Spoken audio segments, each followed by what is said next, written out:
पिछले हफ्ते की वीडियो में हमने डिटेल में बात की थी कि वो क्या कारण है जिनकी वजह से हमें टायर्डनेस, फटीग, डलनेस, वीकनेस का एहसास रहता है। और उन कारणों में एक कारण है प्रोटीन की कमी होना। As a dietitian and nutritionist बहुत से लोग मेरे पास प्रोटीन रिलेटेड क्वेरीज लेकर आते हैं कि हम कितना प्रोटीन खाएं, कब प्रोटीन खाएं, किस प्रकार से मिक्स एंड मैच करें, या फिर हम वेजिटेरियंस हैं तो हमारे पास तो पहले ही बहुत लिमिटेड सोर्सेज हैं प्रोटीन के। तो आज के वीडियो में आपके सभी प्रोटीन रिलेटेड सवालों के जवाब। Let's get started.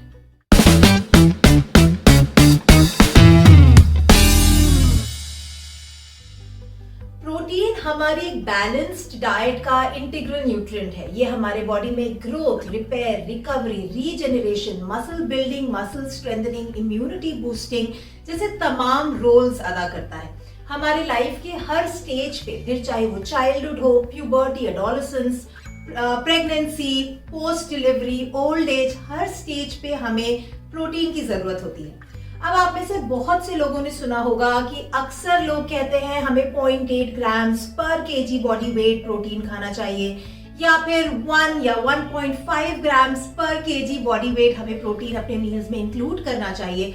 मैं कहती हूँ रिसर्च ने प्रूव किया है कि हमारी बॉडी 4 ग्राम्स पर केजी बॉडी वेट तक प्रोटीन बॉडी में एब्जॉर्ब कर सकती है, but terms and conditions apply. अगर आप मेरे रेगुलर फॉलोअर हैं तो आपने मुझे ये अक्सर कहते हुए सुना होगा कि मुंह में खाना डाल लेना भर ही इंपॉर्टेंट नहीं है, कि आपकी बॉडी उस खाने को डाइजेस्ट, एब्जॉर्ब, असिमिलेट करते हुए उसके न्यूट्रिएंट से आपकी बॉडी की फंक्शनिंग को इम्प्रूव कर पा रही है, तभी वो खाना आपके लिए फायदेमंद है। अगर आप दाल, राजमा, छोले, कढ़ी, पनीर या चिकन खाकर गैसी, ब्लोटेड, हेवी, एसिडिक फील कर रहे हैं, तो ये साफ है कि आपकी बॉडी इस प्रोटीन को ब्रेक डाउन ही नहीं कर पा रही। तो फिर ये फॉर्मूला किस यूज का? इसलिए प्रोटीन की क्वांटिटी बढ़ाने से ज्यादा जरूरी है कि आप अपनी गट को, यानी अपने डाइजेस्टिव सिस्टम को स्ट्रॉन्ग करें, और उसे सपोर्ट करने के लिए आप इन पॉइंट्स को फॉलो कर सकते हैं। Number 1, stay active. जितना ज्यादा एक्टिव आप रहेंगे उतना ही कंप्लीट डाइजेशन आपकी बॉडी कर पाएगी, यानी उतना ही कंप्लीट तरीके से आपका खाना पचेगा, इनडाइजेशन, एसिडिटी, ब्लोटिंग नहीं होगी। Number 2, stay hydrated. जी हाँ, हमारे जो प्रोटीन के मेटाबोलाइट्स हैं, यानी जब प्रोटीन का डाइजेशन पूरा हो जाता है, जो एंड प्रोडक्ट्स हैं वो बॉडी से किडनी द्वारा रिलीज किए जाते हैं, जैसे कि तमाम बाकी के मेटाबोलाइट्स किए जाते हैं। और किडनीज को अपनी फंक्शनिंग करने के लिए वाटर की जरूरत पड़ती है। तो अगर आप डिहाइड्रेटेड हैं तो जायज सी बात है कि आपका इनडाइजेशन तो कंप्लीट होगा नहीं, उसी के साथ साथ आप ब्लोटेड, हेवी और टॉक्सिक फील करेंगे। नंबर 3, मेक श्योर दैट आपका रात का जो खाना है वो आपके सोने के समय से 2 से 3 घंटा पहले आए। एंड ये उन लोगों के लिए और भी ज्यादा जरूरी है जो already bloated, heavy, acidic feel करते हैं। उनकी बॉडी उन्हें सिग्नल दे रही है कि उनका खाना ठीक से पच नहीं रहा है। It is very very important that रात के खाने को आप प्रीपोन करें। वहीं remember number 4, that digestion begins in the mouth. तो खाने को धीरे धीरे चबा चबा के खाएं, ईट माइंडफुली, चलते फिरते, डिस्ट्रैक्टेड रह के, वर्किंग मीटिंग्स होते हुए मील्स को ना खाएं। ऐसा करने से over a period of time आप अपनी गट को और भी स्ट्रॉन्ग बनाते चले जाएंगे, और उस वक्त अपनी एक्टिविटी लेवल्स के हिसाब से, अपनी रिक्वायरमेंट्स के हिसाब से आप अपनी प्रोटीन की प्रोफाइल को और भी इंप्रूव कर सकते हैं। ग्रेट, तो अब हमारी गट भी सपोर्टेड है और हमारा डाइजेशन भी इंप्रूव कर रहा है, तो हमें कितना प्रोटीन खाना चाहिए? आपकी बॉडी एक बार में 20 से 25 ग्राम, बस उतना ही प्रोटीन यूटिलाइज कर सकती है। तो अगर आप एक मील में अंडे, राजमा, चिकन दबा के खा रहे हैं, तो जो एक्स्ट्रा प्रोटीन आप खा रहे हैं वो through a process of deamination घूम फिर के आपकी बॉडी में फैट की तरह ही स्टोर हो जाएगा। इसीलिए अक्लमंदी इसी में है कि आप प्रोटीन को थ्रू आउट द डे, यानी breakfast, lunch, dinner, mid evening snacks, सारे मील्स में स्प्रेड करें, और हर मील में 20 से 25 ग्राम तक ही प्रोटीन रखें। ऐसा करने से आपकी बॉडी उसे बहुत अच्छे से यूटिलाइज कर पाएगी। तो प्रोटीन के क्या सोर्सेज हैं? अगर मैं वेजिटेरियन हूं तो क्या मुझ में प्रोटीन की कमी होगी मेरी मील्स में? हर उस इंसान को प्रोटीन की कमी होगी जो कि अपनी मील्स को ठीक से प्लान नहीं कर रहा है, फिर चाहे वो वेजिटेरियन हो या नॉन वेजिटेरियन, क्या फर्क पड़ता है। अक्सर क्लिनिक में हमें देखने को मिलता है कि लोगों ब्रेकफास्ट के नाम पे चाय रस्क या चाय पराठा खाते हैं। लंच डिनर के मेन्यूज में रोटी सब्जी सैलेड जैसे उनके कॉम्बिनेशंस होते हैं। तो उनकी मील्स में प्रोटीन जो है वो बहुत ही अनप्लान्ड तरीके से कभी कभार दिखता है और इसीलिए प्लानिंग करना बहुत ज्यादा जरूरी है। एक सैंपल प्लान मैं आपको देने वाली हूँ प्रोटीन को इंक्लूड करने का इस वीडियो के एंड में, इसलिए इस वीडियो के एंड तक जुड़े रहें। उससे पहले बात करते हैं कि वो सोर्सेज ऑफ प्रोटीन क्या हैं। देखिए, अगर आप नॉन वेजिटेरियन हैं तो हम सभी जानते हैं कि एनिमल सोर्सेज ऑफ प्रोटीन में eggs, chicken, fish, meat products जो हैं ये आते हैं। वहीं जो वेजिटेरियन सोर्सेज ऑफ प्रोटीन्स हैं उनमें बहुत ज़्यादा वैरायटी है। उसी के साथ साथ ये बहुत इजीली एब्जॉर्ब हो जाते हैं।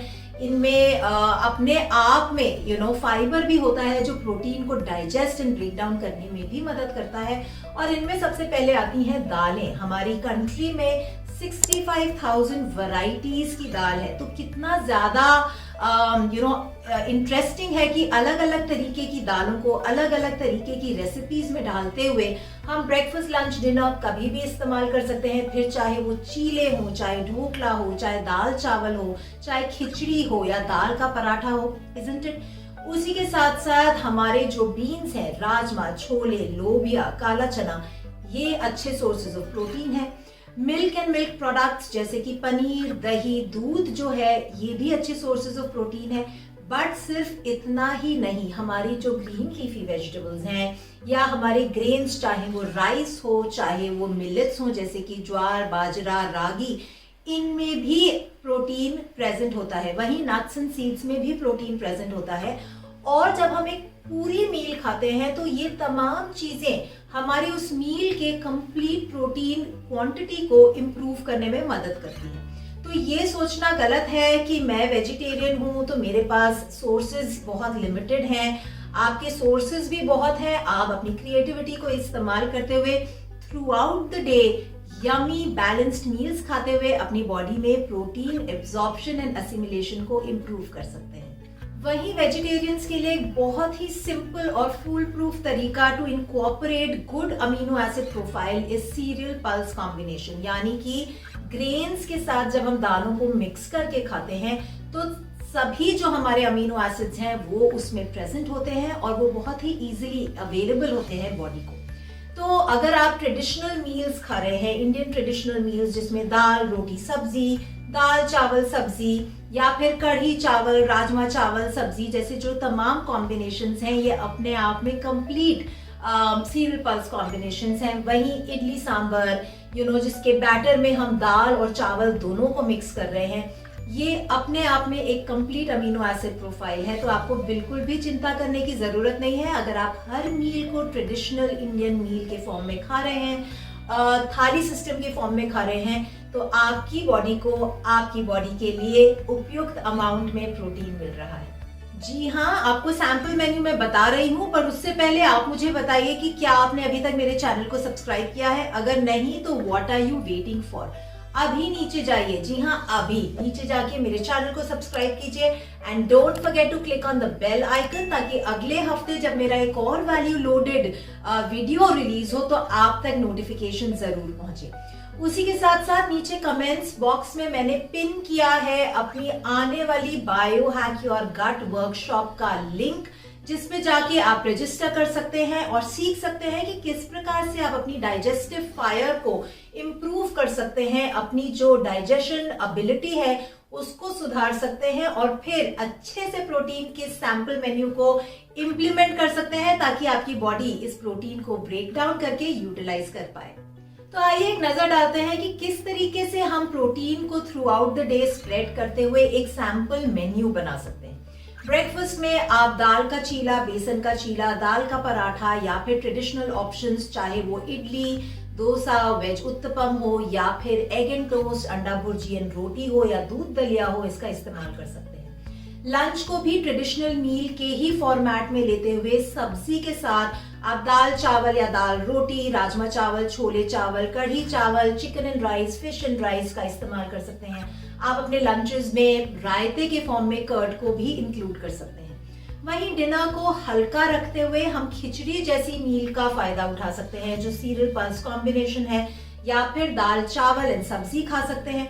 अगर आप अभी हैवी फील कर रहे हैं, ब्लोटेड फील कर रहे हैं, तो अर्ली डिनर्स करते हुए आप अपने डिनर्स में चिकन, फिश के साथ राइस या रोटी का इस्तेमाल कर सकते हैं। वहीं आप मिलेट रोटी या पनीर का भी इस्तेमाल कर सकते हैं। आजकल मौसम में मटर आ रही है फ्रेश, तो आप गोभी मटर, गाजर मटर जैसी सब्जियां, मटर पनीर जैसी सब्जियों के कॉम्बिनेशन में भी अपनी प्रोटीन की प्रोफाइल को इम्प्रूव कर सकते हैं मिलेट की रोटीज के साथ, राइट। सो बाजरा की रोटी, बाजरा की खिचड़ी आप अपने मील्स में इंक्लूड कर सकते हैं। तो देखा आपने कितना ज्यादा सिंपल और कितना यमी तरीके से आपकी हेल्थ को हम 10x तक ले जा सकते हैं with this kind of a sample menu.